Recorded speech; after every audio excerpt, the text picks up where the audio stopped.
Hi, welcome. Enjoy the content, subscribe, and turn on notifications. Ethan Collins and Olivia lived in Portland, Oregon, and were celebrating their third wedding anniversary. To mark the occasion, they wanted to do something completely out of the ordinary. After talking it over and doing some research, they decided to fulfill an old dream, visiting Thailand. The trip would be more than just a celebration, it would also be a chance to share special moments with people they cared about.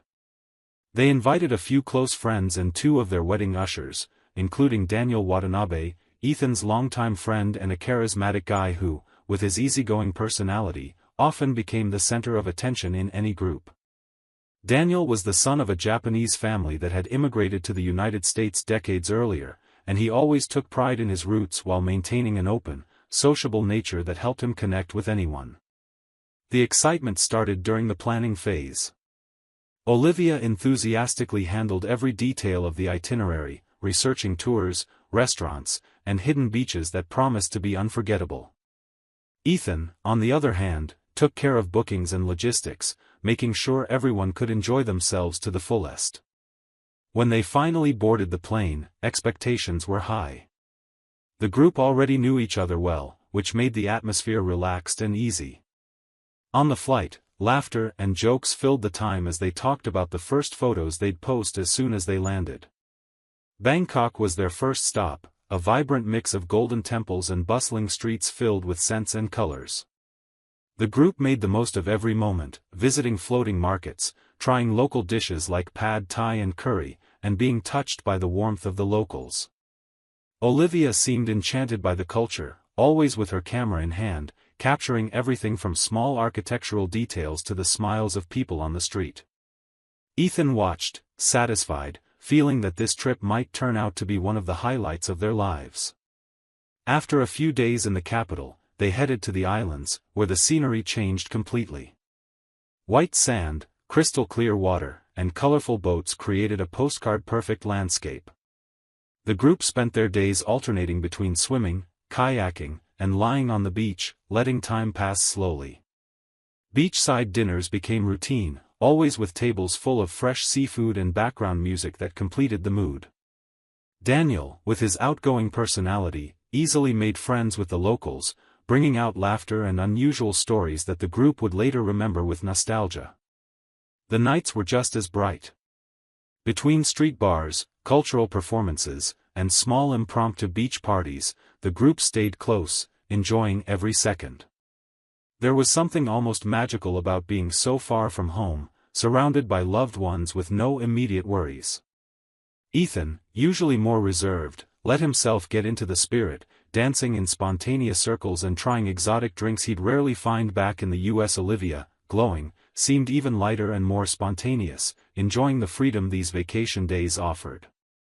It was in this atmosphere of joy and relaxation that, late one afternoon, they began planning a special night out.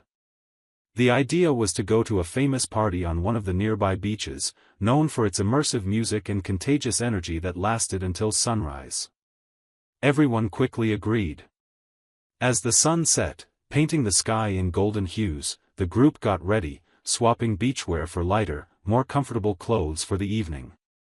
On the way, they laughed and talked about the days they'd already had, certain that this trip still held unforgettable moments ahead. When they arrived, music was already echoing in the distance, blending strong beats with the sound of the ocean.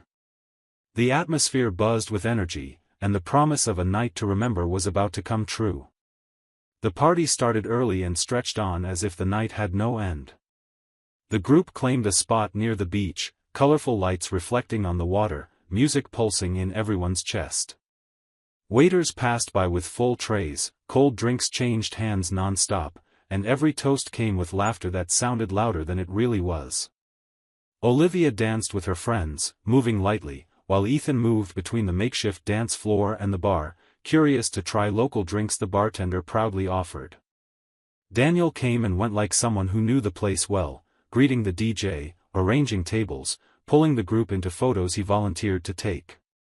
There was no tension, just the good feeling of a trip with friends, far from deadlines and responsibilities, as if time had been tucked away in a drawer. The tide rose slowly, the warm breeze carried the scent of salt and spices, and every laugh created the illusion that the night wouldn't end anytime soon. As the hours passed, Ethan started losing track of his body. He drank more than he was used to, first out of curiosity, then excitement, and finally out of habit. The music grew louder, the world spun a little, and he began leaning on the back of chairs every time he returned from the bar. Olivia noticed he was drinking too much, but the general joy softened any concern. Daniel alternated water between drinks while encouraging the group to keep going, saying everyone would want to remember this night, smiling, and turning the comment into another toast. Ethan raised his glass unsteadily, laughed, nearly tripped, and laughed again. His face flushed, his eyes half closed, his voice a notch louder than normal. When the band switched to a slower set, he leaned against Olivia, said everything was perfect, and had to close his eyes for a moment so the floor wouldn't feel like it was swaying. The time to go back came not by choice, but out of necessity. Ethan was already slurring his words, his body begging for bed, and the short walk to the hotel felt long enough for him to swear he'd never mix so many flavors in one drink again. As soon as he reached the bed, he kicked his shoes off wherever they landed and collapsed without measuring the space, sinking into the mattress. Olivia quickly removed her makeup, left a water bottle on the nightstand, checked her phone, turned off the main light, and opened the curtain just enough to let streetlight in like an accidental lamp. Ethan breathed heavily, a short snore alternating with long silences, the kind of breathing that comes after crossing a limit. At some point in the early morning, Ethan opened his eyes halfway, took a second to remember where he was, and tried to shift positions. As he turned his head, he noticed the space beside him was empty and the sheet was cold. His head throbbed, his mouth was dry, and his thoughts were just a blur. Olivia must be in the bathroom or on the balcony, something like that. The next day, Ethan woke up slowly, first feeling the weight in his head, then the bitter taste in his mouth. He sat up carefully, drank the water Olivia had left, and stared at the ceiling for a few seconds, trying to piece together broken memories from the night before. Olivia sat at the foot of the bed, already in light clothes for breakfast, scrolling through her phone. He asked in a hoarse voice what time it was, how many drinks he'd had, and laughed at himself awkwardly. Then, as if just noticing a detail, he asked where she had been in the middle of the night because he remembered waking up and not seeing her next to him. Olivia answered without hesitation that she'd gone downstairs to grab something to eat, late-night hunger, she said lightly, a sandwich in the lobby, and added that the line was long, so it took longer than expected. She said she brought extra water and left it in the mini-fridge in case he needed it when he woke up. The explanation fit neatly into the puzzle, and Ethan nodded with the calmness of someone still trying to organize their thoughts. As they got ready to leave, the mood was light conversation and small jokes about the hangover. Ethan asked if he'd made a fool of himself, and Olivia said he just danced offbeat and promised he'd alternate water and drinks that night, lesson learned. He smiled, grateful not to carry any embarrassing stories beyond his own exhaustion. In the elevator, they talked about the hotel breakfast, the tour they had scheduled for mid-morning, and how the beach looked even more beautiful from above. As they crossed the lobby, Ethan felt his stomach growl, and hunger became the main topic. The conversation stayed easy, without interruptions, and there was nothing out of the ordinary beyond the day's plans. The faint memory of the empty bed in the middle of the night faded away like short dreams that vanish at first contact with routine. Outside, the sun announced another vacation day, and for Ethan, that was all that mattered at that moment, staying with the group, enjoying Thailand, and turning the hangover into another funny story to tell later. Back in Portland, about a month after the trip, Olivia noticed changes in her body, morning nausea, fatigue, and a delay she didn't usually have. She bought a home pregnancy test and, alone in the bathroom, confirmed her suspicion. When she showed it to Ethan, she got a tight hug and emotional words. They had always talked about having kids, and now it was becoming real. They called their parents and sent messages to a few close friends. The responses came full of warmth, and it felt like everyone was sharing the same dream. The following days were filled with planning. They decided the smaller room in the house would be the baby's. Ethan took charge of the practical side, measuring walls, assembling furniture, installing shelves. Olivia handled choosing colors, fabrics, baby clothes, and small details. They bought clothes in different sizes, sorted them by age, and stored them in labeled drawers. The crib, dresser, and nursing chair arrived on schedule, and each delivery increased their anticipation. In the closet, one shelf was set aside for toys, another for hygiene products. Family and friends got involved too. Olivia's mom knitted baby blankets, her sister bought the stroller, and Daniel Watanabe, the couple's best man, gave a set of printed onesies that made everyone laugh. This support network helped reduce insecurities and turned anxiety into planning. Ethan made a spreadsheet to track expenses and organize future purchases, while Olivia noted down appointment and test dates, keeping everything under control. As the pregnancy progressed, they took quick classes for first-time parents, discussed routines, and Ethan adjusted his work schedule to be present in the baby's first days. The hospital bag was packed with clothes, hygiene items, and documents. The car seat was already installed and tested. In the final days, they talked about childbirth and what the first night at home with the baby would be like. There was nervousness, but also confidence that they were ready for what was coming. When the contractions started, they headed to the hospital with everything prepared. Ethan stayed by Olivia's side through every step, offering support. After hours of waiting, the baby was born healthy. They called Ethan over, and he stood in silence, absorbing the moment. Throughout the pregnancy, he had imagined this instant, and now he saw before him the son he believed was his. As soon as the baby was placed in Olivia's arms, Ethan approached with his heart racing. For a moment, everything seemed perfect, until he looked closer and noticed something unexpected. The baby's delicate features didn't resemble those of a typical American newborn, showing clearly Asian traits. Lighter skin, slightly slanted eyes, and the overall expression reminded him directly of someone he knew well. For a few seconds, he tried to push the thought away, but Daniel Watanabe's face appeared clearly in his mind. The resemblance was too strong to ignore. The shock was silent. Ethan didn't say anything in the room, but unease grew as he watched the nurses move around. When they were alone, emotion gave way to an uncomfortable tension he couldn't hide. He sat beside the bed, looked at Olivia, and asked directly if she had noticed anything different too. She tried to change the subject, saying she was tired and wanted to enjoy the moment, but Ethan insisted. He said he wanted a DNA test as soon as possible, just to be sure. Her response wasn't supportive, it was nervous. Olivia, visibly tense, asked him not to do that, insisting it wasn't necessary. Ethan kept his gaze steady, waiting for an explanation. Then she took a deep breath, looked down, and began to speak. She said that during the trip to Thailand, on the night of the party, when he returned to the hotel drunk and fell asleep, she went out to meet Daniel. She said it wasn't planned, but the conversation and the night's atmosphere led them to get involved. According to Olivia, it happened only once and never again. She admitted that both were affected by alcohol and didn't use protection. Ethan stayed silent for a few seconds, as if trying to rearrange what he had just heard. He asked why she hadn't told him earlier, and Olivia said she was afraid of losing the marriage, believing that if the baby was his, she'd never have to reveal what happened. Ethan stood up, walked to the window, and stood with his back turned for a moment. When he turned around, there was no more hesitation.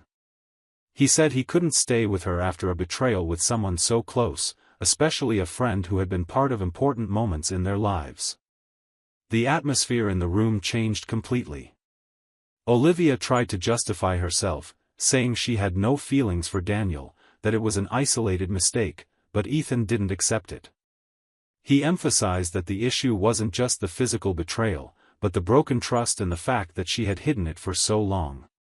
Without raising his voice, he said that as soon as they left the hospital, she should pack her things and leave. Olivia cried, asked to talk later, but he stood firm. He said he didn't want to argue about it for days or weeks, that the decision was final. The following hours were cold between them. Ethan signed all the necessary paperwork but immediately requested a DNA test, which, if it proved the baby wasn't his, would lead him to legally revoke paternity. But after learning about the betrayal, he no longer wanted to stay in the relationship regardless of the test result. He informed the family that mother and baby were doing well, without going into details. Deep down, the disappointment weighed heavier than any joy the day could have brought. For him, the image of Daniel holding a drink at the party, laughing among the group, now carried a completely different meaning. Everything he had lived over the past months, from learning about the pregnancy to preparing for the baby's arrival, now seemed built on something false. When they left the hospital, Ethan drove in silence. Olivia held the baby and looked out the window, as if she no longer had the courage to face her husband. When they got home, he helped place the newborn in the crib, then said he was going out to give her space to pack her things. Olivia tried to insist on another conversation, but he made it clear there was no chance of changing his mind. For Ethan, from that moment on, everything was different. Olivia left the house she shared with Ethan quickly, as if each second there added more weight to her shoulders. She carried only a few suitcases, a pack of diapers, and the baby held tightly against her chest, shielding him from the cold morning wind. The quiet street contrasted with the storm echoing in her mind. Before leaving, she had called Daniel with trembling hands, knowing this conversation would change everything. "Daniel," she began, hesitant, her voice breaking. "The baby, he was born with Asian features. We did a DNA test. Ethan isn't the father." On the other end, heavy silence. She could almost hear Daniel's heart racing. "What do you mean?" he whispered, stunned. "Are you saying, the baby is mine?" "The dates match, Daniel." That night in Thailand, her voice cracked. Shock turned into a mix of fear and confusion. "What did Ethan say?" He pressed, almost breathless. "That he never wants to see me again. And if I show up," she swallowed hard, "he said he'll resort to violence." On the other end, Daniel felt his blood boil. "He kicked you out of the house with a newborn in your arms? That's inhumane. He has no soul. I'm calling him right now." "No," Olivia interrupted firmly. "You don't need to. I'm going to my mom's. It's the best thing I can do right now." Still, anger won out. The next day, Daniel decided to confront Ethan in person. He arrived at Olivia's former home with his chest tight and determination to get answers. Ethan opened the door with a cold, exhausted but firm look. Before Daniel could speak, Ethan raised his hand, cutting off any attempt at conversation. "Please leave, Daniel." His voice was low but tense. "I don't want to get arrested. If you stay, things will get ugly." The words echoed like a warning. Daniel felt his pulse race but took a deep breath, realizing that any reaction could end far worse than he imagined. Without another word, he turned and left, anger still burning inside. In the following days, Daniel began visiting her almost daily. He brought food, bought medicine, spent hours holding the baby, looking at him with a mix of pride and fear. One afternoon, after playing with the baby and putting him to sleep, he sat beside her on the couch. The silence between them was thick. "Olivia," he said, looking her in the eyes. "I want to take responsibility for my son. I want to be the father he deserves, and I want to try building something with you. Come live with me." She took a deep breath, feeling the weight of all her choices, but also a thread of hope. She took his hand and nodded, unable to speak. The next day, she started moving. Meanwhile, the divorce papers arrived. A plain brown envelope, cold and impersonal, officially ending a marriage and beginning a new life, full of uncertainties, but also possibilities. At first, they both tried to build a peaceful routine, but soon realized life outside the context of a trip was very different.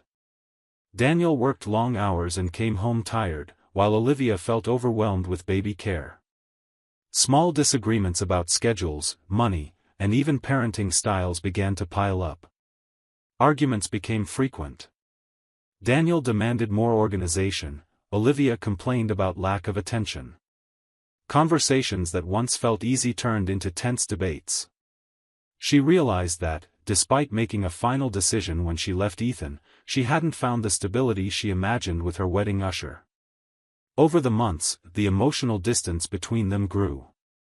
Daniel started avoiding being home, and Olivia began wondering if her choice had been driven more by the need for an immediate solution than a true desire to stay together. After just over 6 months of trying to keep the relationship going, Olivia decided to leave. She returned to her mother's house, seeking family support to care for the baby. Her mother, though disappointed in her daughter's choices, offered shelter and practical help. Olivia knew regaining her family's trust would be a long process, and the mark of what had happened would follow her for a long time. Daniel, meanwhile, began feeling the weight of shame. Mutual friends pulled away, and his presence in social circles became uncomfortable. The fact that he'd gotten involved with his close friend and best man's wife sparked comments he'd rather not hear. So he decided to leave the city, accepting a job offer in another state. Before leaving, he tried to stay in touch with Olivia and the baby, but interactions were cold and full of resentment. Over time, messages became rare and eventually stopped completely. Ethan, on the other hand, focused on rebuilding his life. He threw himself into work, taking on more responsibilities and seeking new projects to keep his mind busy. Outside the office, he started therapy with a specialist in emotional trauma, trying to process the broken trust and the impact of waiting months for a child who wasn't his. The process was painful, but gradually he learned to organize his memories and separate the good moments from the pain. Family support was essential. His parents visited often, and close friends kept in regular contact, inviting him on small outings and making sure he didn't isolate himself. Some even offered practical help to reorganize the house and remove items that reminded him of the pregnancy. Ethan accepted some of this help but chose to keep certain things as a way to remind himself of what he had overcome.